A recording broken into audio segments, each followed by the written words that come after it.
Welcome to Reinventing Parking, the podcast about parking policy for anyone who wants a better city and better urban transport.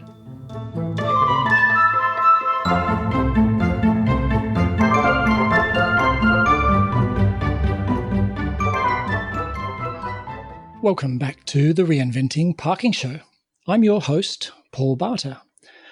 Our focus this time is a new report from Centre for London, entitled Reclaim the Kerb, the Future of Parking and Kerbside Management in London.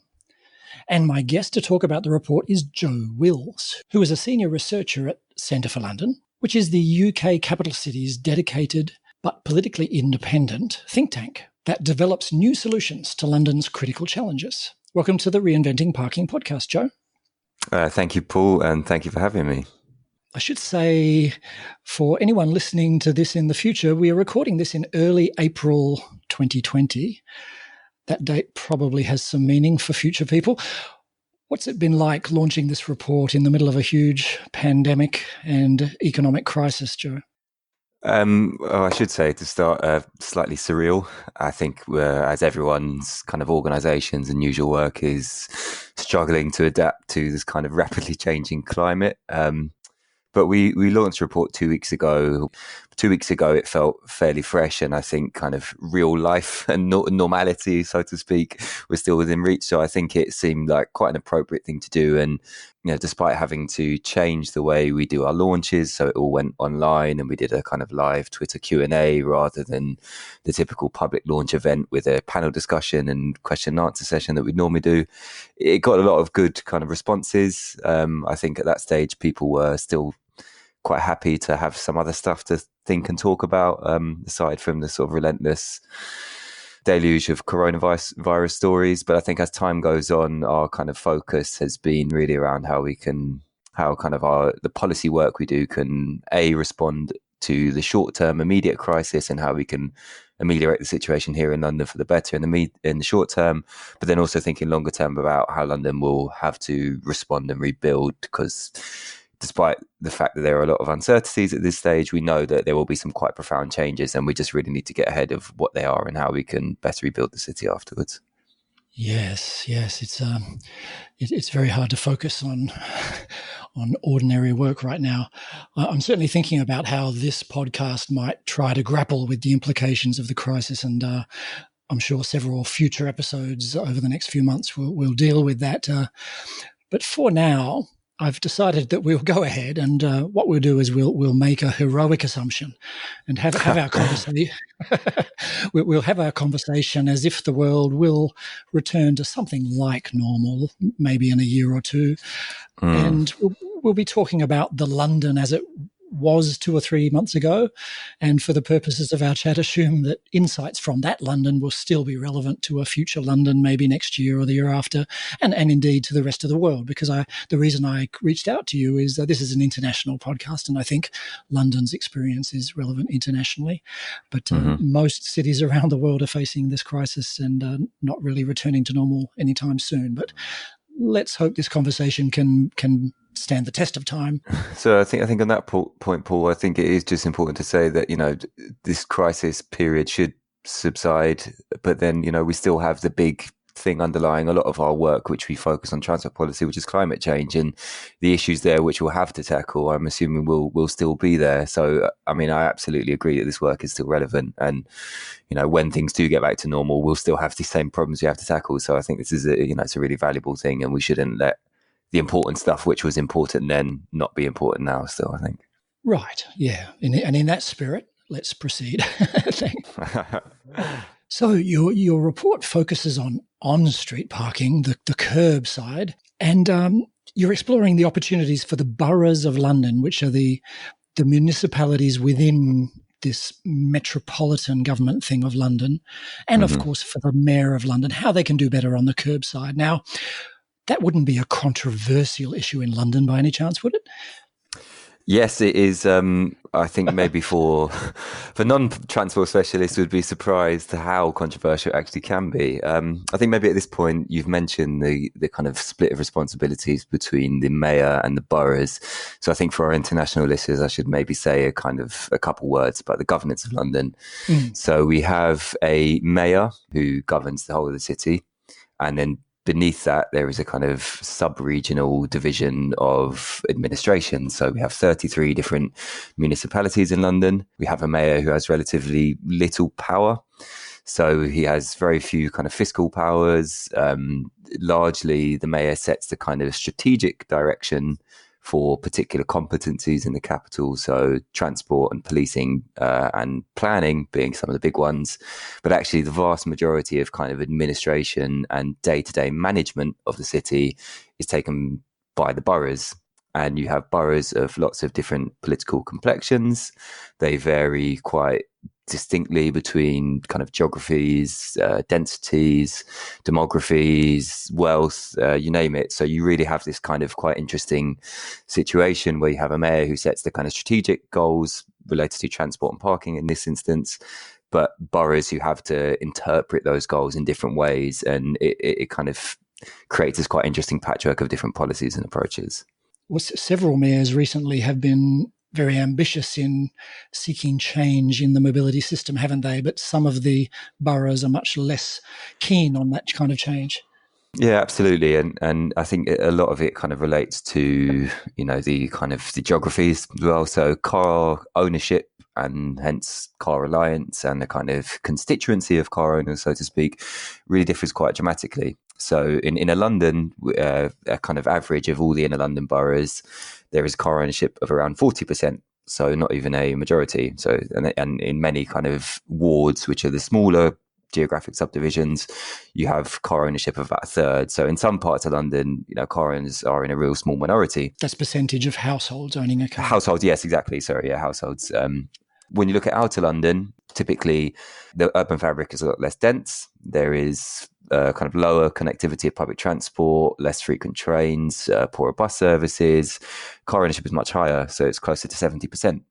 So where you have these different kind of populations and different car ownership rates, the approaches and hence kind of political attitudes towards parking vary quite differently.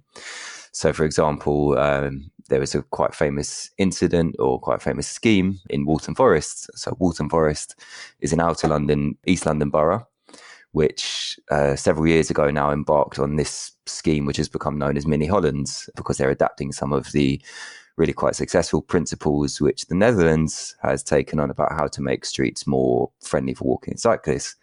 So this involved modal filtering, changes to access, cutting out rat running, but also parking restrictions, construction of segregated cycle lanes in kind of small neighbourhood areas in outer London. So this was one of the first London boroughs to really embark on this, what is quite sensible changes or quite normal practice in continental Europe in some places, but in London at the time was quite radical and controversial. And it actually got so heated that at the time there were marches on the local town hall with local traders and residents groups holding fake coffins announcing the death of the high street.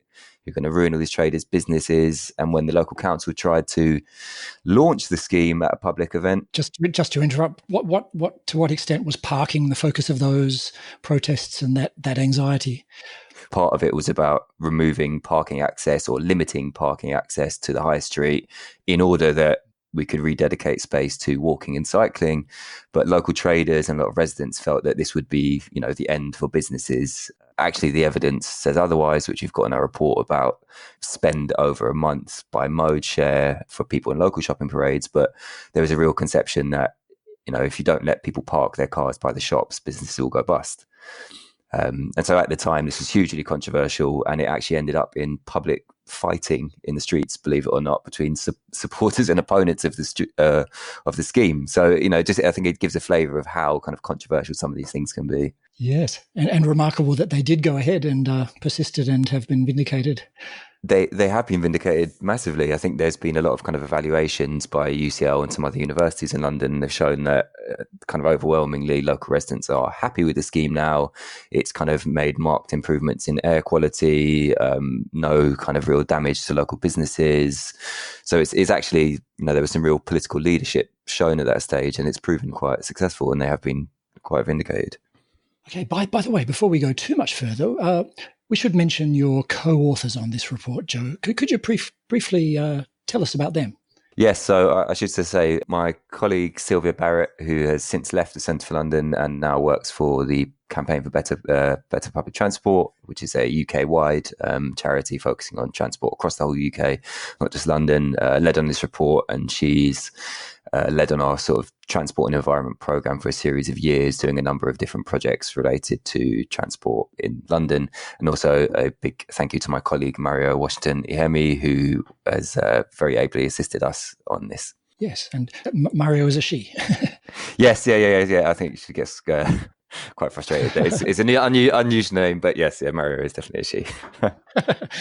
So you found some interesting ways to convey the idea that there's an awful lot of space devoted even just to the on-street parking, let alone the other parking, but even just the on-street parking takes a huge amount of space in London. And for Londoners, you found ways to convey that. Could you share some highlights? And then maybe you have tips for other parking change makers elsewhere in the world of how they could come up with similar kinds of ways to get that message across.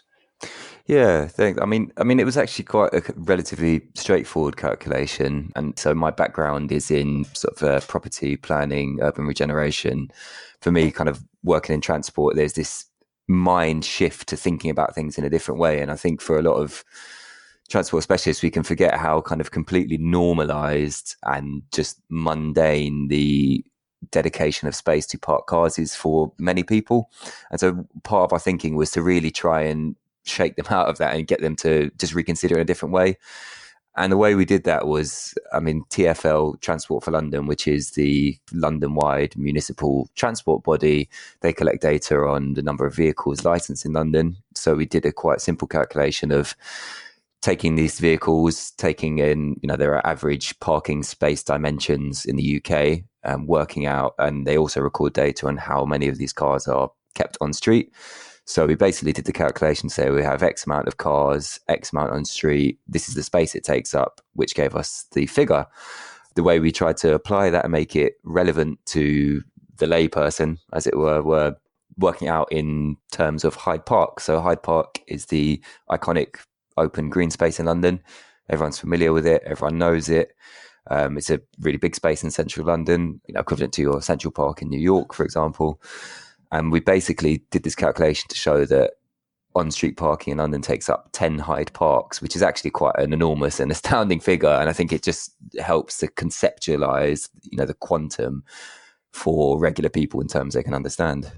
Yes. Have you had feedback that strikes people, or that are they disbelieving? Is it having the desired effect?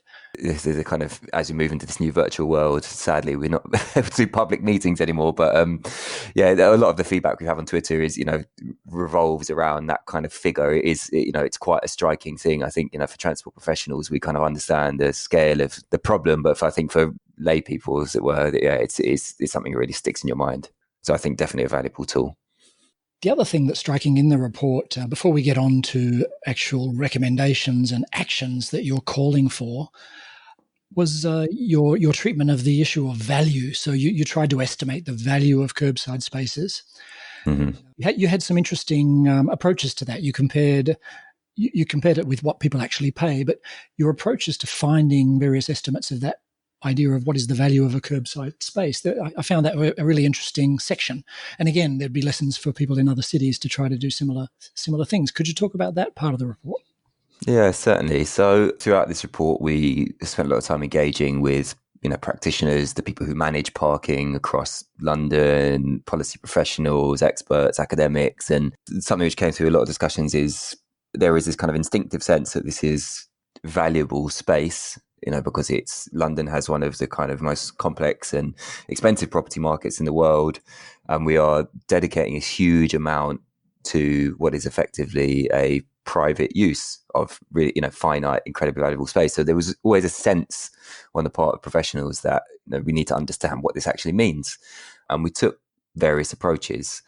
I mean, one of them was a bit of a kind of crude, almost a provocation in some ways, because some of this, it's like a kind of hypothetical exercise here, but one of them was looking about the sort of land values for London.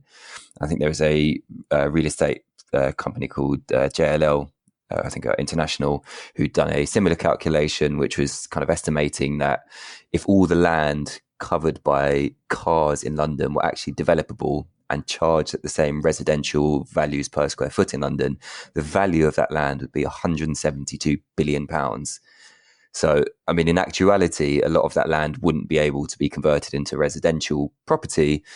But as a kind of provocation, I think it was just starting to get a sense of, okay, this is a huge amount of valuable space that we're dedicating to people who pay relatively pittance for. Yes, that reminds me, by the way, just let me interrupt, just because that reminds me of something. And so Donald Shoup did some thinking along similar lines in his famous big book, The High Cost of Free Parking. And since then, I've seen various people following up on that, and it seems that, very roughly speaking, rather than the developable value of land, the on-street parking is comparable, or could be compared with, the value of shop space at ground level. And in developing countries, or in countries that lease out the footpath, what you call the pavement space, to hawkers and whatnot, then the value for the hawkers, often hawkers in developing countries are paying some sort of rent to the city, but also they pay rent to corrupt officials in various ways. And when you evaluate how much they're paying, it's similar to what the shopkeepers in the formal shops are paying. And so you that is perhaps a fairer comparison for the street space, because it's kind of, you could imagine, say, a van selling something in that space. That would be one of the uses it really could compete with, as opposed to a building. Yeah, I mean, that's fascinating. That's something we haven't sort of considered at all, given there's a whole kind of different labour market situation. Street trading and stuff is much less of a thing in London. But I mean, that's really fascinating and really useful, I guess, to think about how these kind of methodologies can be applied internationally. It's still a provocation, of course, because no city in practice charges that much for parking. So it's all a little bit academic, but it's fun. I interrupted you. Go on to the next one. No, not at all. Not at all. I mean, it's really fascinating. I'm also learning things. This is great. I mean, so there was the kind of land value estimation, and we did a kind of more refined version of that. There's more for kind of local officials to start thinking, okay, land in your area costs this much, but you're renting it for this much. But then we also started thinking about, okay, well, what's a more kind of directly applicable calculation? And what we have in the UK, we have platforms, there's one called Just Park in the UK, which effectively people can rent out their own parking spaces, in the same way that people use Airbnb. Yes. And so the way it works here is that when you have a residential parking permit in what is designated as a controlled parking zone, i.e. these are areas in the city which are controlled, where you need a residence parking permit to park, you don't get a dedicated space. And so we weren't able to actually compare like for like, because people cannot rent out a bit of the public highway for other people. They can't profit from it. They're just allowed to park on it. But what we did was take kind of roughly analogous spaces. So driveway parking, which are kind of close to the street, unsecured. So a close equivalent to on-street parking in terms of security, access, all the rest of it. And we looked at how much people were charging to rent those spaces out on an annual cost, and then compared that to what local authorities are charging for on-street parking. What we found that people were actually paying up to 10 times more for roughly equivalent spaces. Local and public bodies are charging almost 10 times less than they could do. We started thinking about some of the arguments for and against. Obviously, asking people to pay more for a service is inevitably controversial, regardless of the public good of it. So we started thinking about, what's a reasonable approach. For various reasons, we didn't actually focus on the kind of environmental externalities of parking and stuff like that, which if you were able to attribute a monetary value to, would probably raise these true costs by quite some amount. But one of the things we thought was, okay, there's this sense that we are giving people a private use of a public space effectively at the detriment to or other uses, other alternative uses. And so they're like, okay, well, at the very least, are people actually paying what it costs to operate? Are local authorities even covering their own costs? And that wasn't clear. So there is quite a large amount of cost to the public body in actually managing parking. And so we took these figures. So we had some data, which was very kindly supplied to us by a tech parking company called Appiway, who have done this digital mapping of the Kerbside using LiDAR. So they kind of have estimated what percentage across every single area in London is controlled parking space, down to quite a fine degree. So we have an accurate understanding of how much space is controlled parking space. We have an understanding of how much all of this costs in aggregate. So then we worked out what that cost per parking space. And then what we found out is actually, even the most expensive parking permits, because it differs across different areas, it differs across your neighborhood, depending on which car you have, all these kind of things. We found out that actually every single borough was charging less than it actually costs to operate. So they were all actually making a loss on how much these parking cost space to go, which was actually quite mind blowing, really, to think about it. That yes, these public bodies are actually subsidising people to have a private use for public space. Everyone had a sense that this was happening, but to actually get the kind of evidence down in front of you was really, really quite enlightening, I think. Every year, your motorist organisation, the RAC, every year they come out with a report that is kind of guaranteed to create news items of shock horror. All these boroughs are making a huge profit from parking. This kind of puts that in perspective, doesn't it? And you also pointed out that those surpluses are not very big, and they're driven by the visitor parking, not the resident permit parking. So the visitors are always subsidising. Exactly. Is there some more detail we should understand about that? Yeah, certainly. So it gets quite technical, and it's about how surplus is defined and how it's recorded. So, the operating cost as defined in the public accounts only refers to enforcement. So basically the traffic wardens, the cost of staffing and traffic wardens to go out and give people tickets, etc. And so I think this is where some of this confusion comes from, is that organizations like the RSE and other kind of newspapers will look at, okay, how much is it costs, and they'll only look at the enforcement cost. But whereas what we did was go beyond that and a portion, a kind of reasonable estimation of what the back office and maintenance staff would be to give a truer picture of what the actual cost of operating a parking space is. And so in our report, you can see a comparison of how the kind of surplus is recorded as it is.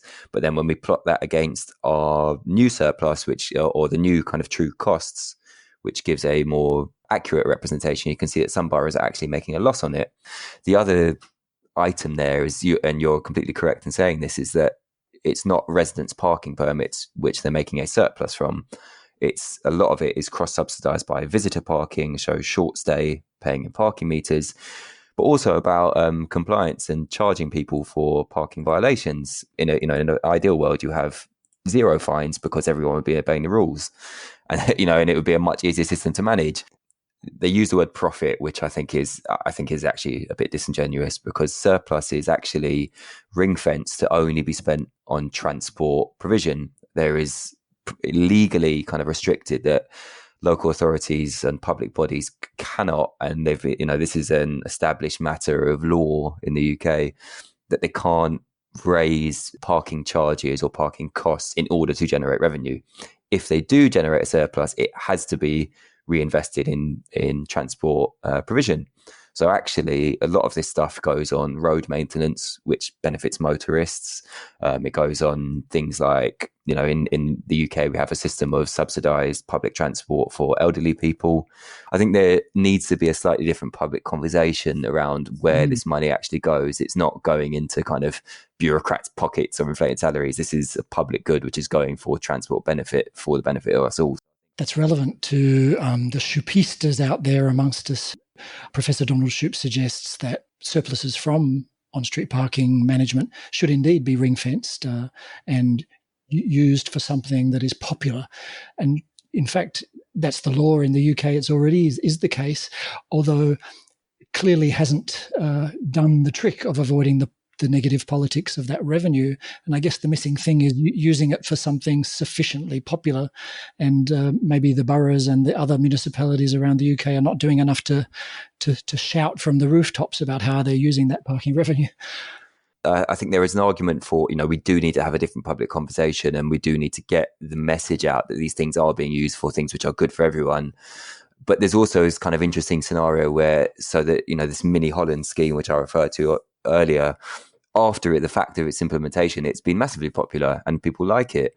It just took some real actual kind of political courage to do it at the start and kind of have those conversations with people and convince them of the necessity. And in some cases, face down some of the kind of slightly belligerent arguments against. And I think that's something we also need to see more of. That brings us to something else that was in your report. And you commissioned a survey about attitudes and viewpoints on the various possible uses of that contested and valuable curbside space. The results of that perhaps give us insight on why maybe those decision makers in Waltham Forest somehow intuitively realized that they were actually doing the right thing, because the results from your survey showed that people they value many other things over parking, correct? Certainly, yeah. And I think part of this is about, the nature and the process of our public conversations around parking and the ways in which kind of public bodies relate to and kind of consult with their resident. Typically, consultations are carried out by, the local authority. If they are considering kind of implementing parking controls, will send out letters to residents in a particular locality or potentially affected streets. And what happens is you actually normally get a really quite low response rate. So people who, and I think this goes back to how we need to speak about parking and reframe the argument and get people to understand that parking involves everyone, whether you're a motorist or not. So you might have people who don't own a car or aren't motorists and so kind of won't respond because they think it's not them. And so what you get is a small response rate, and the people who do respond are very committed motorists or people with kind of very strong views or pro-parking views. It can maybe drown out some of the other voices who would have different views. And so I think part of the reason we wanted to commission the survey, which was a weighted sample of Londoners to be representative across inner, outer, age, kind of income, sex, all that kind of stuff, was to get this point across that there are majority in lots of cases, actually in lots of places, that are really pro alternative uses of the curb, and to kind of give confidence to decision makers that, yeah, there are people who want other things on their local streets. And so what we found in the results is that when people were asked about what their priorities were for different street spaces, different street space uses in the local area, we found that on-street parking for residents only came fifth. And so at the top of that was trees and other green space. We had clutter-free pavements, we had children's play space, but also things for community uses such as seating and recreational space. So all the kind of things which the sort of healthy, walkable streets movement want to see, and which would encourage people to walk and cycle more, the public intuitively want. And so I think that, part of this, what we want to do with this report is get that message across there that perhaps the way we do consultations is skewing what real public opinion actually is. I would urge people to read this report, by the way. It's you can download it from the website of Centre for London. Let's end our conversation by zeroing in on some of the actions that you're urging, especially your focus, I guess, especially is the London boroughs. I've lost count of how many actions, but there's maybe 10 or so. Maybe zero in on 2, perhaps 3 of them that you especially want to emphasize for our listeners. Yes, pricing is an important one. I think there's a whole range of kind of carrot and stick kind of approaches, partly to change some of the kind of public conversation and messaging around parking. I mean, one of them I think has to be around pricing, and the era of sort of free parking, on-street parking has to be over. The kind of backdrop and context to all this is the climate emergency, which, the cost of inaction is far too high. And we have to understand the role that parking and mode shift can play in that. By the way, could maybe at that point you mentioned free parking, and how much of London's on-street parking is not controlled and therefore free of charge, and what proportion, and where are these places? It's interesting. So I couldn't actually give you a proportion relative to the whole kind of footprint of London. So the data we have is where kind of, so they've mapped out where Kerbside is controlled to give a scale for maybe our international readers of, the distance that involves. So if we worked out that if, it's 5,000 kilometers of, parking spaces. And if you lay that all back to back, it's actually the distance between London and New York, roughly, across the Atlantic. So it's a huge volume. We don't have the volume of uncontrolled space, which is probably likely to be higher. But it's a lot. Effectively, it's a lot. And is all of the controlled space priced? You can pay sort of 10, so I think the lowest price is £10 per year, which is a kind of a pittance, really. And the kind of really interesting comparison that we see in some places, for example, where local authorities are installing bike hangers on the street to keep your cycle, because obviously not everyone has space in their house, or they live in an apartment building, they can't store their bike inside. Some of these places are installing cycle hangers, and you actually pay more per year to store your bike on the street than you do your car. And there's this kind of, which is an absurdity when you think about it. Yeah.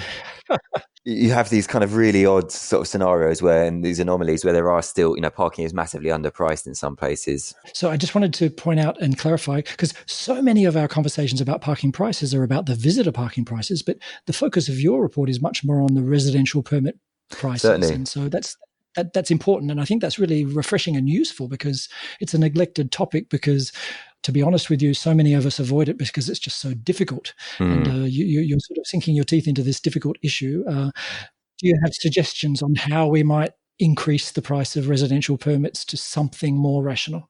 The idea of working out, okay, well, what does a parking space actually cost to run? We think it is reasonable that should be the basis of how prices are assessed. The backdrop to all this, which I think we haven't spoken about so much, is, and maybe it's worth saying a bit here, is that, we are living in a climate emergency, and we have to change the way we move around cities, particularly in order to tackle that. So the mayor has a target, which is for 80% of those journeys to be made by 2041. But on current trends, we're only going to achieve this target by 2072. And so when we're talking about pricing, I think it starts to get people to understand that there is a cost attached to parking. We should not be subsidizing, at the very least, people's actually quite socially harmful use of cars where it's unnecessary. That's right. And also, just to put perhaps the numbers in perspective, if you had your way, and at least parking permit in, say, somewhere in inner London, if that was to reflect the operating costs as you have estimated them, what would be the annual fee? So in inner London, the average operating costs we've estimated at about £340 per year. So it's not really outrageous. It's not outrageous at all, I think, and there are, and I'm sure amongst your listenership there'll be kind of different views on this and how far we should go. We thought, given that the political sensitivities around this, we thought that actually people do understand that it's a reasonable ask to just pay for what you're using. We do understand that this has to be a kind of incremental and equitable transition. We need to make the shift, but it has to be done in a way which is palatable to people, whilst at the same time making the transition. So we understand that there are trade-offs and difficulties involved in this. And so the whole rationale behind our pricing at the cost of use is that this is something which I think people instinctively understand is reasonable, that we shouldn't at least spend public money on providing your private mode of transport.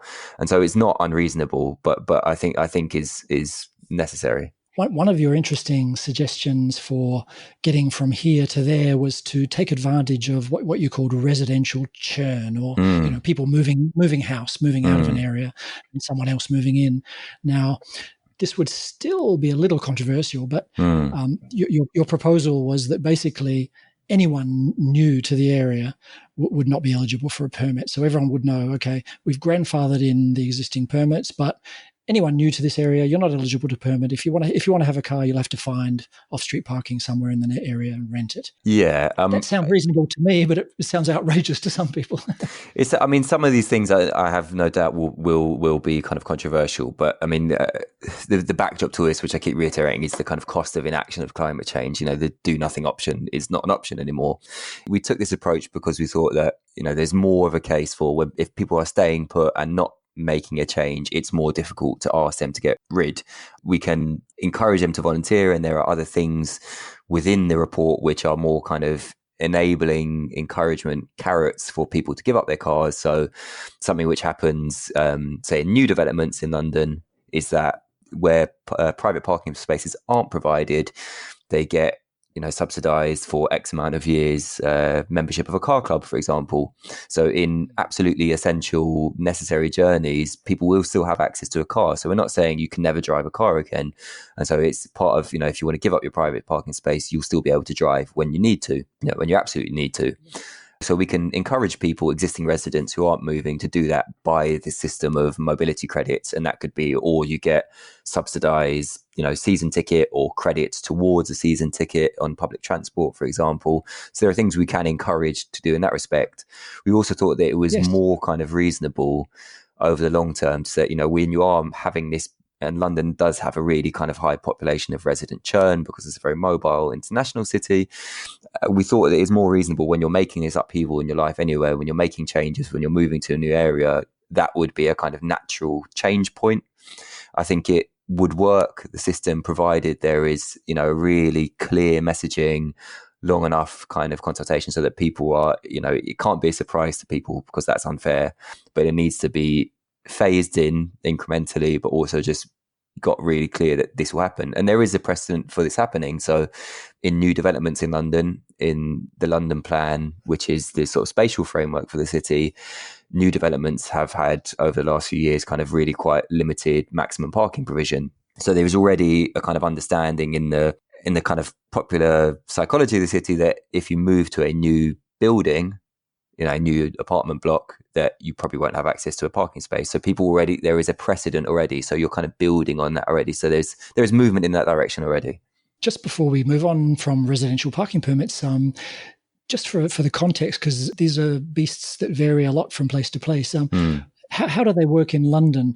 And do you have zones where the parking is only for residents with a permit, or is it usually possible for people to also park as visitors and pay for parking, perhaps with an app or something like that? Yeah, so I mean, we have both, and sometimes they overlap. Were there any other actions that you wanted to highlight before we finish? Local authorities should really consider the curbside holistically. So, because we have 33 different municipalities in London, some are really good and kind of understand the role that parking plays in wider transport objectives, in mode shift, in climate change, in healthy streets, in community life, all that kind of stuff. And they've built in their understanding of the curbside in all their transport strategies. Others are not so far along that journey. And so even amongst professionals and practitioners, I think there's this real kind of need to get to understand the role of curbside as valuable public space and how it fits into all these other kind of pieces of the puzzle. The result of not understanding that, which takes place in a lot of places, is you get this kind of ad hoc, a little project here and a little project there, and parking is a bit of a kind of mishmash, and you get some really quite poor street designs, which mean it's hard to cross, and all the kind of stuff which makes it difficult to actually make a kind of safe, pleasant environment for walking and cyclists and public transport as well, which is what we want to encourage. So one of the things the first recommendation we called for is for local authorities to develop curbside strategies. So that is all about considering the curbside holistically, all the different uses which take place on it, and how there are actually opportunity costs and trade-offs between, say, allocating X amount of parking space here means that you can't have a priority bus lane, which enables the bus to go faster and be more reliable, and therefore encourage and enable people to use public transport. And so part of this kind of stuff we want to see is every single borough to develop a curbside strategy which allocates road and curb space in accordance with user and curb space hierarchies. And in the report, what we've done is create a kind of model and a framework which determines or suggests who should take precedence in order of priority.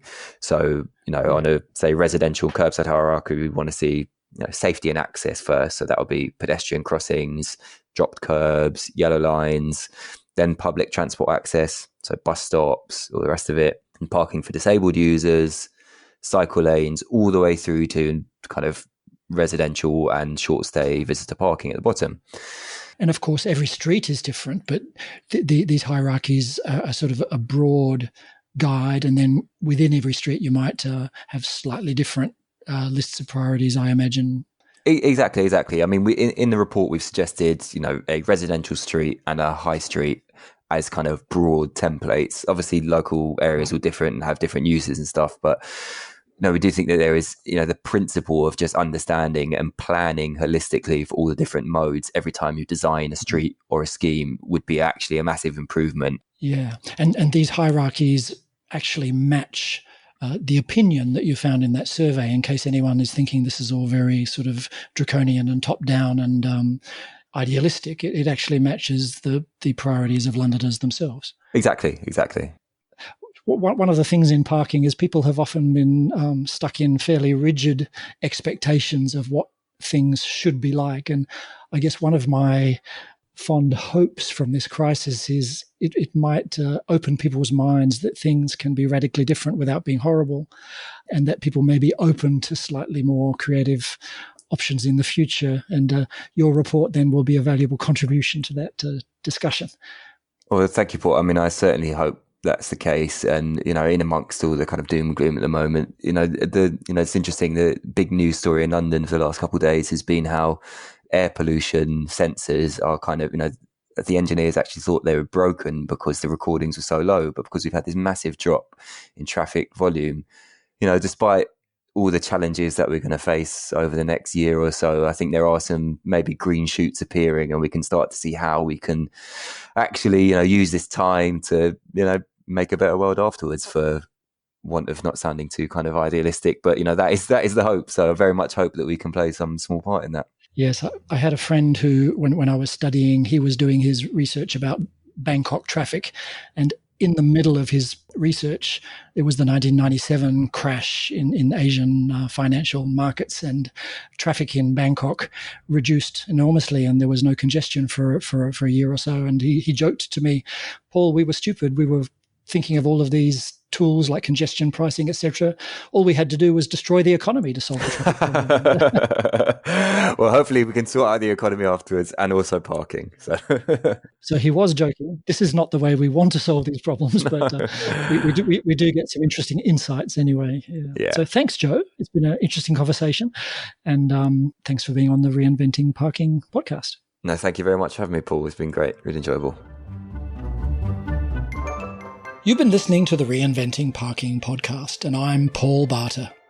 You can find out more at reinventingparking.org, where you'll find ideas and tips on parking policy.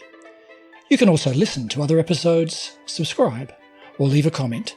That's reinventingparking.org. Bye for now.